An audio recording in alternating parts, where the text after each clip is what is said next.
Hello, this is an interview with Jeffery Wood, Tennessee's head athletic trainer. Could you give us, I guess, a little bit of background about yourself?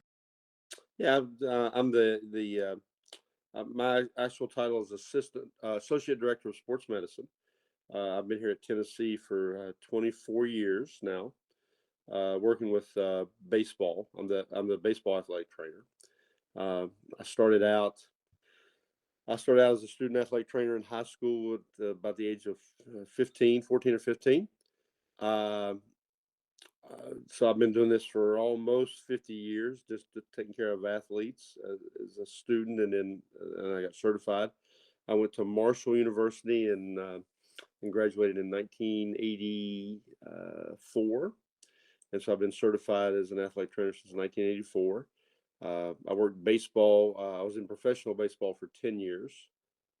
Um, I worked with the Orioles, so I was in rookie ball, double A, triple A, and then I got out of it and moved to Tennessee. I met my wife in baseball. She worked for the what was called the Knoxville KJs back then. It was a double A baseball team, and so we were playing them. And I met her in 1986 probably, and then we got married in 1988. And so then I moved here in 1993 permanently after I got out of baseball, and I worked in a clinic for about 7 years taking care of high school athletes. So I worked with football, baseball, track and field, all sports, and then I also took care of regular patients. And then in 2000, I went to the University of Tennessee and have been the baseball trainer there ever since. So that's about the quick nutshell uh, of what happened. Wow, that's crazy. Oh my Yeah, gosh, you've yeah, been it is crazy. wow. Wow. I am at a loss of Yeah, words. That's insane. yeah, I've been very lucky. I've worked so I've had what's that? So I've had about 34 years in baseball, 35 years in baseball. Um, just watching baseball games. Luckily I've worked professional rodeos. I've worked professional tennis. I've worked NASCAR racing. Uh, all of those things. I've got to travel around the world. I've been to through baseball. I've been to China, uh, Cuba, Italy, the Netherlands, Germany. So I've done all those things through baseball, working with Major League Baseball. I don't do that anymore. I'm just at Tennessee now. So Damn. it's been a great life. It's been awesome. That's crazy. Yeah. All right. Well, I guess yeah, now time to get into the first question. What are some of the more common injuries among baseball players? Well, of course, the most common are shoulder and elbows. I mean, that's what it's going to be. Uh, Elbows, especially in younger athletes. A lot of my athletes have already had uh, what's referred to as Tommy John surgery, ulnar collateral ligament reconstructions. Uh, that's the biggest thing. Uh, Usually come back from that pretty well. It's about 87% recovery rate on that, or they get back to the previous level. Uh, Shoulder injuries are common.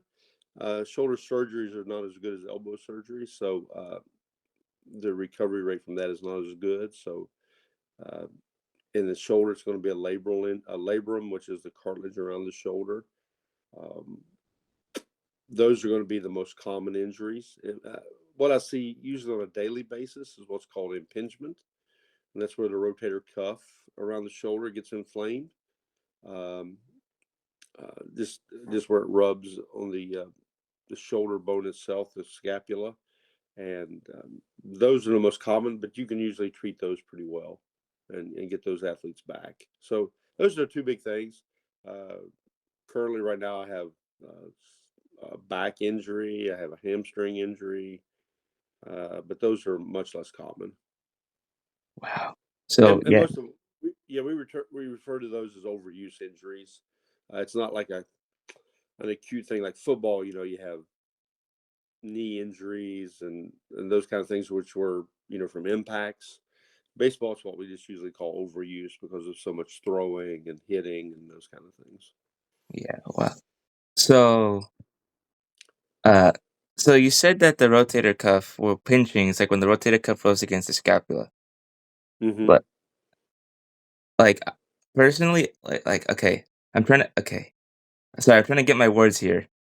It Uh-huh. like what would you say is the recovery time for like pinching? Because I actually have never heard of pinching, but until you mentioned it. Okay. So uh, the impingement or the rotator cuff irritation. Uh, I've had guys that can pitch 2 or 3 days later. It's just kind of if they can work through the pain and the inflammation.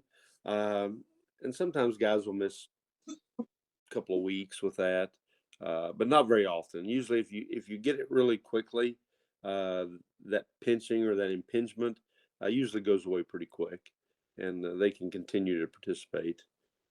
Like the last one I had, he missed he missed the weekend, but then by the following week he was fine. All right. So yeah, that's wow. So yeah, it It's just really is shoulder and arm.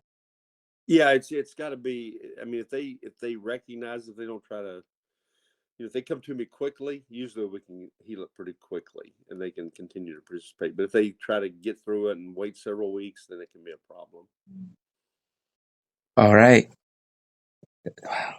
All right. The second question: what injuries are abundant but could be prevented if paid more attention to? Well, I think the shoulder and elbow injuries for sure. Um, if they the biggest thing is that they have to have the two biggest risk factors for injuries in the arm are internal rotation of the shoulder. I don't know if you've heard of internal rotation, but if they're like, if I can show you, so this is internal rotation, Okay. this motion here, um, and then if they have, usually the problem with impingement or rotator cuff tears or elbow UCL tears is the lack of this motion. And that's very common in baseball players. That's called internal rotation. The other motion is flexion, which is just up like this. Those are the two biggest risk factors for shoulder and elbow injuries in baseball players. Uh, so if you can get that back, and this is a very common problem, the loss of internal rotation. I mean, even in baseball players at your age, is a loss of internal rotation. If you can prevent that and solve that problem, then I think most of these injuries would go down for sure. All right. So wow, baseball really is all just about the arm and like the shoulder. Yes, but it, the way I look at it, the way I look at arm problems is it usually starts from the hips and the pelvis. The hip bones and the pelvic bones.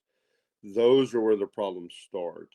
And if you maintain good position of those, and because the hip and the hip position, the pelvic position, the pelvis affects how the rib cage is positioned, and the rib cage is all that determines what the position of the shoulder blade is on the throwing shoulder.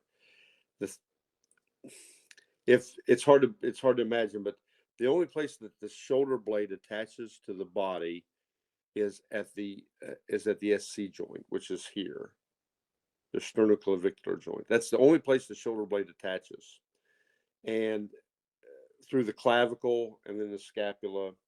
As you go out, you go SC, which is sternoclavicular, then you go clavicle, then you go AC joint, and then you have the scapula.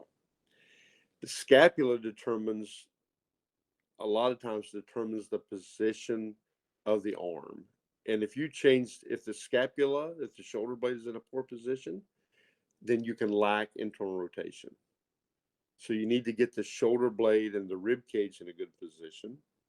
So it goes pelvis, rib cage, shoulder blade, arm. and that's the chain you're looking at. And if you can get the pelvis in a good position, then that affects the rib cage and how they breathe, and then it affects the shoulder blade, the scapula, and then that affects how much internal rotation you have, especially in younger athletes. So when I see an athlete who has shoulder problems or elbow problems, the first place I really look is at their hips and their pelvis, down around the lower body, and that affects the shoulder the most. Oh wow. So it's an involved chain. It's just not working on internal rotation. You've got to get everything set up originally because it all starts from the ground up. If you're throwing a baseball and they have shoulder pain, this is not the problem usually. It usually starts from somewhere else. So we look at the whole, what's called the kinetic chain, if you've heard that term before. Um, it's the whole kinetic chain that affects how the arm functions. So that's what I look at. Wow. So, damn, it, that's what they say. Like I don't know. Like I know coaches always tell you to put your aim your foot where you're gonna throw. So is that like Hmm. part of the reason why? Uh, well, um, if your foot, if you're cross midline, and you're throwing what we call across your body, then that can definitely cause injuries. If you open up too early and your foot is across away from your body, then that can cause you to drop your arm or lead with your elbow, and that can cause problems. So there is mechanical issues involved in that. And luckily, you have a great pitching coach who can, you know, figure all that stuff out. But uh, but most of these guys, they come in and we don't change their motion too much. Uh, we recruit these guys, and they've been great high school players, and usually then when we bring them in, we just let their motion stay the same, and um, unless they have huge problems or have injuries, then the pitching coach will change that. But usually we let the guys just yes, you throw your foot goes toward home plate, and that's where you throw the ball. Uh, but we don't change that too much in these guys. All right.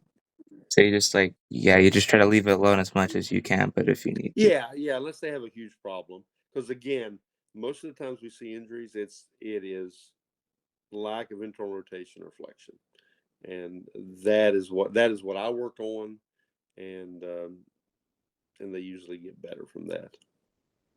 All right. Uh, the third question is, how and why do injuries in the shoulder and the elbow affect a player long term? Uh, Usually, elbow injuries, the Tommy John surgeries, uh, like I said, most of the guys come back from that. It's about an 87% recovery rate. So most guys come back. So that's not a long term problem. Um, there can be other injuries in the elbow, like fracture, broken bones, things like that, stress fractures. Um, and those usually recover pretty well. The elbow is pretty resilient. The problem is in the shoulder. Uh, Shoulder surgeries are not really that successful.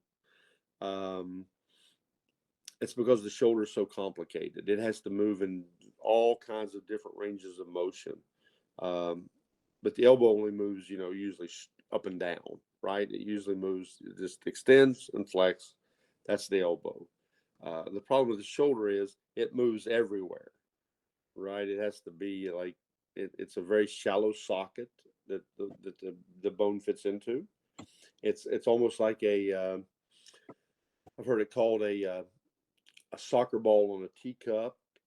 It's very big, and the shoulder is very shallow, and it doesn't have a lot of bony support. But it can't because it throws.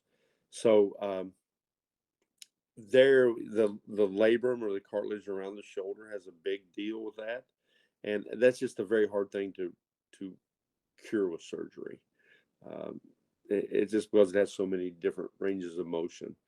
uh, and that's the biggest problem. So the shoulder injuries are the most; those are the ones that you really dread if you have to have surgery, especially for a pitcher.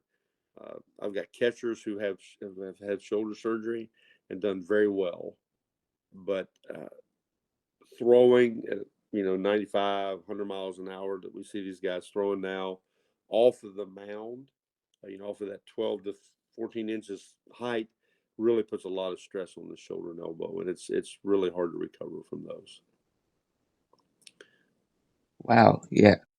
Because I know what they've been saying is that, like, the elbow injuries are killer, but, like, based on what you've been saying, it's actually the shoulder that's, like, the real one that messes you up. Yeah, I usually, uh, yeah, I don't like to see shoulder injuries in a baseball pitcher because it's we've had them come back. I mean, they do, but sometimes not as effectively. Um, yeah, so I think that's the worst one. Man. Wow, I am learning a lot today, holy cow. Well, good. Um, the next question is just, in general, what is the best course of action to take when you're injured? Uh, if you're injured as an athlete, if you're injured, you need to rest. Um, find out what the root cause of the problem is. I've told you, it's when I look at a shoulder problem, I'm not really concerned about the shoulder. I want to find out what else is going on around the body. So you need to see a professional who can evaluate those things. Um, get if it's a bad injury, you need to see a doctor so you can get evaluated and go from there. So mainly is if you're injured, don't keep trying to play through it without knowing what's going on. That's the best advice. I don't. And again, people always tell you to ice injuries and do those kind of things. Put ice on it and rest. I'm not a big ice guy. I don't ice things because I want to get blood flow going. You want to get the blood flow and uh, to get the healing started, but you also want to get what's called the. Have you heard of the lymphatic system? Yeah, I believe The so. Yeah. like your lymph nodes in your neck or your lymph nodes. If you get sick and get a sore throat, you get your lymph nodes in your neck swollen, Yeah, okay, yeah. or you get your uh, the lymph nodes in your armpit swollen. Um, those are called lymph nodes, and that's part of the lymphatic channel of the body. And the lymphatic channel is just like the blood vessels; and they go side by side throughout the entire body. But the lymphatic system has no heart, no pump, and so when you get injured, the only way the injured cells and all that kind of stuff get out of there is through the lymphatic system. And the lymphatic system has to use muscles to pump. That's the only thing you can do um, because it has no heart. So when I get an injury, when we have guys with injuries, we want to pump those muscles and get that junk out, get the swelling out, get all the junk out. So it's uh, the saying is good groceries in. We bring in the healing stuff, and the garbage out. So we get rid of the garbage, and that's what we do. So if I get an injury, then I'll have guys do some gentle exercise to move the body. I'll have guys do muscle stimulation to make the muscles pump. Um, we'll put heat on it to kind of get the muscles, to get the blood flow going. So that's what we do with injuries. That's what I do with injuries. Um, and so we don't do a lot of icing. We don't do a lot of immobilization. Put people in like Gas. slings and things like that. We want them to move. So that's what we do. Wow. I this is like a new I've like I don't know, every coach has just told you to ice it, but Yeah, no, like, I don't. I huh? don't do that. Yeah, I haven't done that for like oh shoot, probably 20 years now. Yeah, and my guys usually get better. So it works for me. I know. I think the biggest thing is Oscar is that uh, we feel in America, we feel like we got to do something all the time, right? There's always got to be something we can do to make things better. A lot of times it's just leave it alone for a few days, let the body heal. The body knows what it's doing. It's been around for thousands of years, millions of years. Uh, it's got along fine without us. So we just let things heal and let the body do its thing for 2 or 3 days. And then we'll kind of get into it and do some things. But yeah, icing is not a thing. So unfortunately, that's still out there, but it makes us feel like we're doing something and we're helping, but you're really not helping, to Yeah. be honest. Well, looks like I'm gonna tell some of my friends who play baseball instead of ice, and I'll tell them to heat it. Yeah, So, well, like a new injury, like if I get a guy who comes in off the field and he's hurt, I probably won't ice it that first day or heat it that first day. I'll do some muscle stem and things like that. But then that second day, I'm putting heat in there and I'm trying to get the blood flow going and moving that body part in as best I can without being painful. all right. Wow. New insight. I love it. Yeah. Uh, the next question is, what would you recommend athletes should do to prevent or lessen the impact of injuries? Well, to prevent or lessen the impact, it's like we talked about. You want to make sure your body is in good alignment. You want to make sure the pelvis and the hips are in good position, that you got flexibility there and they're in a good position. Baseball players, you want to make sure their rib cage is in a good position. Um, uh, you're breathing properly, um, and you want to make sure you have good internal rotation and good flexion. Those are the things. Strength is important. Strength training is important in baseball. I have a great strength coach. Um, but that body position is the biggest thing. Make sure you have good flexibility, good range of motion, um, and and those are the things that really prevent injuries. Yeah, it's just, I guess it's just all about, yeah. Wow. I, this is, you're giving me a new look on like how like injuries happen because I was like, oh, you just like, I kind of knew like you overworked yourself, but I didn't know it involved alignment, the lymphatic system. Like I I didn't mean, like realize all this. yeah, I mean, overwork is a thing, right? I mean, I think you got a question later on, but talks about injury prevention. But young kids nowadays, um, I think they specialize too early. I got kids who started playing baseball, exclusively at 7, 8 years old, maybe even younger, and all they've done is play baseball. Well, I think that's really they need to play multiple sports because then they need to play baseball, they need to play soccer, they need to play football, they need to play basketball because that gives their body uh, diversity. If you're just on one thing, then that causes overuse injuries. If you're doing multiple sports, then that allows your body to adapt, eh, and and gain more range of motion and gain more functional strength. And those things. So I think specialization is a problem early. Um, you need to play multiple sports. You need to do multiple things.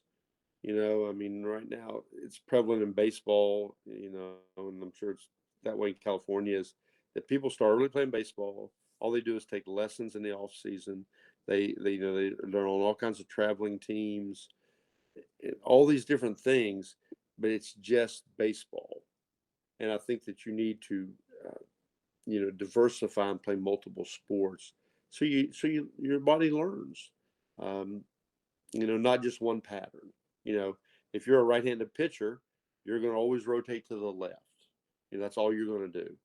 Um, if you're a right-handed pitcher, then sometimes you're a right-handed batter, so you're only going to rotate to the left. And that's all we do is these rotational patterns, and we just get set in those. And when you get set in those, that's how injuries occur. You gotta be able to adapt and go multiple positions. So I think that's the one disservice we do to kids nowadays is we put them in one sport and we keep them in one sport. Um, they'll be just fine if they, you know, play multiple sports. If they're great at baseball, they're going to be a baseball player. That's just the way it's going to be. You know, I don't know if you ever heard of a pitcher. Used to be for the Atlanta Braves. His name was John Smoltz, and he was a great. He's a Hall of Fame pitcher, and he said that the one thing he would have his kids do is play multiple sports, not concentrate just on baseball. And I think that's where we have these problems. Uh, they throw too much, in baseball, because they, with kids nowadays, they play video games, most of the day, and then they go out and they play baseball for a few hours, right? And they're on traveling teams, or they go to these showcases and all these things, and so they really don't learn how to control their body, how to move their body. They're setting, they're playing video games, they're on their computers, and then okay, it's time to go to practice. All right, let's go to practice, and I got a tournament this weekend, and I got to learn how to throw hard and hit the ball really far. That's what we've gotten to um, in this game, and I think that's the main reason why we have injuries. Um, the other thing that I think that prevents injuries is the reason we get injured is we're afraid of pain. Nobody wants to hurt, uh, and they think pain is a bad thing. Pain is a great thing. Pain is your body's, it's your check engine light on your car. You have pain that tells you there's a problem. Either it's overuse, or it's poor mechanics, or it's bad position, or something is going on to cause pain. Your body's saying, "Whoa, we need to stop." But we override that, and it's almost like you have a check engine light, and you just put a piece of black tape over the check engine light, and you go, "Oh, everything's good now." Well, that's what we do with base. That's what we do with injuries. Is we say, "Okay, I have pain. Well, here, take some ibuprofen. Take an anti-inflammatory, or put ice on it. And it'll be okay." Um, and nobody's, and then this is my personal opinion, nobody's ever done research on this, but I think one of the biggest reasons why we have elbow injuries in young kids, but besides overuse, besides throwing too much, is the fact that we give them anti-inflammatory pills before they pitch. We give anti-inflammatory after they pitch. We put ice on them after they pitch, uh, and all these things. Inflammation. Uh, Inflammation is a good thing. Pain and inflammation is a good thing. If you have, your body has to inflame after you throw, right? It's a stress, and so your body gets inflamed, and the body says, "Okay, I've got some pain, I've got some inflammation, so let's send some stuff down there to help heal this and make it stronger." This is the area of stress. So we give people pills before and after they throw. We give them ice after they throw. And I don't think the body ever has a chance to get stronger and to adapt to that stress. So I think that's one of the main reasons why we have so many elbow injuries in young kids, is because the the parents give them pills before they throw. They give them anti-inflammatory pills after they throw, because they don't want to hurt. Nobody wants to hurt. And then we put ice on them after they throw, and that stops that inflammatory process. I think we need to let the inflammation take its course. It's a good thing in moderation. It's a bad thing when you get to be my age, in the 60s, and you have inflammation. Well, that can cause problems. But if you're a young kid, inflammation is a good thing, because that's your body adapting and healing itself, which is a good thing. And you um, go to any baseball game for young kids, and go in the stands and say, "I have a headache. Does anybody have any pills? Like ibuprofen?" Every mother will pull out of their purse ibuprofen, because they know they're going to give it to their kid before and after they pitch, right? And there has been some studies done that show that runners, if you give long distance runners, marathon runners, anti-inflammatory pills before they pitch, or before they run, I'm sorry, before they run, that increases the inflammatory process. That makes their pain and their inflammation worse, right? And so that's what people are doing. They give pills before. I have all kinds of players that come in when they come in as freshmen to the university. They all have ibuprofen in their lockers because they take it before they throw and they take it after they throw. Well, that's not allowing the body to do what it needs to do, and I think that's one of the main causes. Uh, Again, overuse, too many pitches, um, is a leading injury factor. Uh, Too much throwing, right? I mean, everybody's on all these teams. Everybody's on travel teams, and I know 8 or 9 year olds who play 90 to 100 games a year. That's impossible. You can't do that. We got to step back and say that's too much, and those are the things that are leading to these injuries. It's too much, uh, too hard, um, trying to do pitches they're not ready for. Um, Throwing curveballs when they're too young, um, because they can't. They don't have the strength to do that, and the UCL especially, the ulnar collateral ligament. If you didn't have muscles to protect that ligament, it would tear every time you throw a baseball. It's not strong enough. It's got to be the muscles and the internal rotation and the flexion. All these things protect that UCL. So if you're throwing an incorrect pitch and you're not strong enough to throw that pitch, that puts stress on your elbow. And so those are the things that cause injuries, I think, in baseball. And we need to, step back and, um, get a realistic view of how things really are. I think in a lot of these young kids, and that protects them. But but the problem is, Oscar, that we have accepted that Tommy John surgery is inevitable in a baseball player. Dr. Andrews, if you know of James Andrews, who's the famous elbow surgeon, in started out in Alabama, but now he's in Florida. But he uh, is the most preeminent baseball doctor in the world, and he has people come to him as young kids. Their parents come to them and say, "Hey, can you go ahead and do a UCL reconstruction on him at the age of 12 to 14, because we know he's going to have it sometime. So why don't let's just do it now and get it done, and that way he'll throw harder and he won't have this injury later." That is that's what he deals with, right? It's not that simple. It's not that easy. You just can't do a surgery on a kid as a preventative and he get better. Again, I told you the recovery rate is 87%. It's not a guarantee, it's not 100%. So why do well, this is where we've gotten to in our society, where their parents are literally wanting to sacrifice their kid early and take a chance so that he can be a great baseball player later. That's not what we've got to do. Uh, that's how we have injuries. Um, is that people? I don't know. It's just people are too materialistic, and they want to have the money because they see the money and they see the big college scholarships, but that's not the way it works. We have nobody in my university. We have nobody who has a full scholarship. They get 20%, 30%.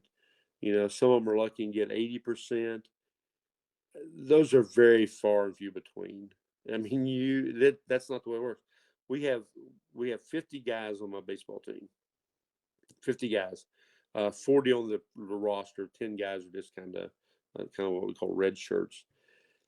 We have 11.75 scholarships for those kids. 11.75 total scholarships for 40 people. Now, you don't get a full scholarship. That's not the way it works. You've got to still pay for certain things, and the parents have an unrealistic expectation of how this thing works. So that's the problem we're dealing with. That's why we have so many injuries. Um, Yeah, so I've went off way on a tangent, so I we'll stop there. I mean, you're not wrong about the ibuprofen thing because I have seen videos of doctors telling, the more you take like ibuprofen, anti-inflammatories, the worse your immune system gets at recovering. So there is, Yes. yeah, there's there Yeah. you honestly are probably right. Yeah. Well, I appreciate that, but I usually feel I'm right anyway. So, but in my own little world, but yeah, I think that's a thing. We think there's a pill for every every problem, and it's just not the way it is. So, Wow, that was man, uh, that was well. I'm at a loss for words. That was well, incredible. yeah, well, sometimes, yeah, I've got my own unique view on things. So after doing it for so long, I've got my own opinions. So, yeah. Wow. All right. The next question. What practices to prevent injuries are often overlooked? Again, I think I covered that pretty good. I mean, it's overuse, flexibility, strength, not throwing too much, throwing correctly.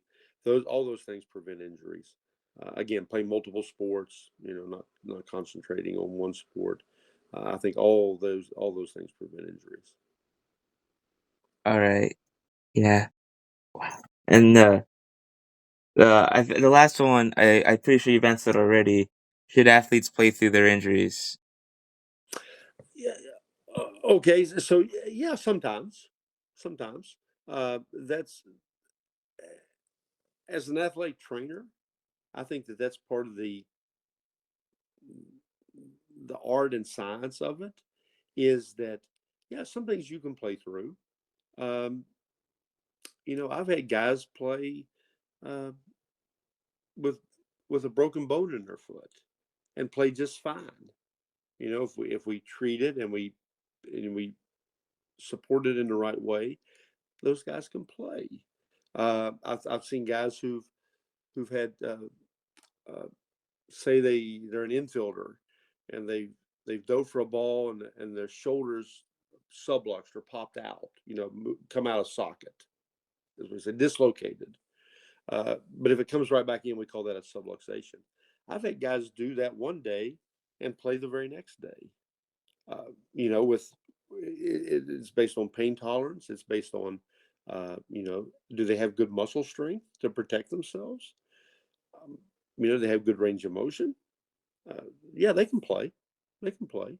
Um, you have a sprained ankle. Okay, yeah, they can play with that. Sure, if it's protected the right way and you're sure they have strength and uh, and range of motion and those kind of things, I think it's perfectly fine. I've had guys throw with shoulder pain. I've had guys throw with elbow pain. If you evaluate them and you think they have good strength, good range of motion, and can protect themselves, then I think it's completely fine to play with those. Uh, that's part of what I do. That's part of my job is to say, okay, this guy is out. He can't play today, or this guy can play, and you let the coach know that. And sure, I've got guys that play with injuries every day. Um, because that's just the nature. I mean, we played 4 to 5 games a week, in college, and the pros they play every day. Uh, and so, yeah, you're going to play with injuries. Uh, yeah, I'll have guys who come back as professional players. I've had many guys in the big leagues, and they'll say, I haven't felt good since I got in professional baseball. I never feel great every day. That's just the nature of the beast. But you got to learn what you can play through um, and what you got to stop and do. Uh, so that's really where I come in. Is yeah, this guy can play. I got a guy right now who's got a bulging disc in his low back. Well, eh, he's okay. You can play as long as you feel comfortable. If you let pain be your guide, There's nothing we can do for this bulging disc. We can do treatment, we can do exercises, but you can still play if you feel like you can play. Um, yeah, so yeah, guys can play through injuries, um, and that's kind of what they got to do, really. Football especially. Football is a traumatic game. There's guys hurt all the time. Well, they can play if they can protect themselves and not cause further damage. Um, yeah, so that's part of what we do in sports medicine is make those determinations. Luckily, I got a great coaching staff who would rather be. I say a guy can go, and they'll say, "Well, we'll just set him out today. We'll let him rest today." So that's I'm lucky in that situation. I'm a lot more aggressive than some of my coaches are, but yeah, you can play through injuries for sure. You just can't. You got to be able to protect yourself, though. That's what we look at. My one rule is if a person has say a lower body injury, if I see you limping, then you can't participate. If you're limping, that tells me that you can't participate, and that's the one thing that I really draw the line at. Or if they're throwing, you talk about throwing injuries. If their velocity, if there's the velocity of their pitch is down, or they have poor control, or I see them wincing or moving on the mound, then that person can't pitch. That we can't allow that. So that's kind of my guidelines. Wow, so like you'll allow like some leniency, with like the bulging disc, but like you draw the line at the limping and the velocity, which honestly it makes sense. If you're Yeah, limping, you can't run properly, you probably can't do all your mechanics properly. right. And if, But that tells me also you don't have the strength and the ability to protect yourself, and that's a problem because that can lead to further injury. yeah, That's the thing. yeah. Well, even though that was the last question, I do have one more question for you. All right, perfect. What has been the I guess the weirdest or the wildest injury that you've seen? Whew. Um, the weirdest and wildest injury. Well, I've had some weird ones. The wildest one was actually I was working a. This wasn't even baseball. I was working a bull riding. Uh, you've seen rodeo, so was working a bull riding, and I had a cowboy who got thrown off, and the bull came down, and his they've got a thing on the back of their hoof called a dew claw, which is a claw that sticks out the back. It's called a dew claw. And he came down and his dew claw hit that cowboy in the neck and sliced his neck open. And so, I mean, you could see all the way into his throat. And I thought that was the first time I'd ever seen a guy die in athletics. I really thought he was dead, and he survived and went on to ride again. Uh, yeah, that was probably the wildest one. I've seen guys with crushed faces from bull riding. That was pretty gross, but uh, yeah, baseball was not too bad. I've seen guys get hit in the mouth. Get hit by line drives, and those are some pretty nasty things. But yeah, probably the rodeo was probably the worst one. Man, I can't even like imagine, that. Oh God, that just sounds horrifying. Just like Yeah, it was pretty it was pretty gross. But again, you don't think about it when it's going on. You're an athletic trainer. You got to kind of take care of this stuff, and then you don't even think about it really while it's going on. You just got to do what you got to do, and then afterwards you can process and say, "That was pretty nasty," and do that. But luckily, I've not had any may in baseball, not many major injuries. I've had broken legs and fractured faces and uh, dislocated body, dislocated things, um, dislocated ankles, lower leg fractures and dislocations. in baseball, but yeah, those usually come back okay, not too bad. So yeah, there you go. That's gonna be the wildest thing I hear today. Probably for, like, the next month. Just like, "Oh, yeah, I just saw a guy, get absolutely, like, his throat just sliced by, a bull." Yeah, yeah, yeah. Alright, well, So anyway, thank there you. you go. Yeah. Well, thank you for this interview. Good luck All to the right. Vols. Thank you very much. Yeah, we're having a great season so far. So hopefully we keep it up. We got to go to Alabama this weekend and open up SEC play, which will be tough. But we've done really well so far. So hopefully we keep it going. Yep, good old Rocky Top. Yeah, it's great to be on Rocky Top. It sure is. I've had a like I said, I've been there 24 years. I've had such a great life. It's unbelievable. And now I've got grandkids and they're enjoying baseball games. So that's where we're at now. So it's a good career, good place to be. I've been really blessed my entire life. Yeah, thank you again for this interview. All Uh, right, Oscar. yeah, I'll let you, get back to go treating injuries and seeing if they could play Yeah, or I gotta. not. Yeah, I'm still at home right now, but I gotta get in there. I gotta open up at 12 o'clock. We have practice today, so Alright. I gotta get out and get to work and get my day started. I've been kind of lazy today, so uh, we had a game last night, so I've been kind of lazy today. All Alright. right, but if you need something else, if you need any more stuff, please reach out to me, okay?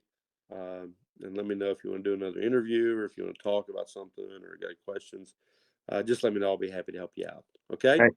Thank you, Mr. All Wood. right, Oscar. Alright. Great Have meeting a you, buddy, and great meeting you I hope too. your presentation goes well. Yes, I hope so too. Yeah, you'll do a great job. Thank you. All right. Alright. Good luck. Thank you. See You ya. too. Have a All nice right. day. You too. Bye bye.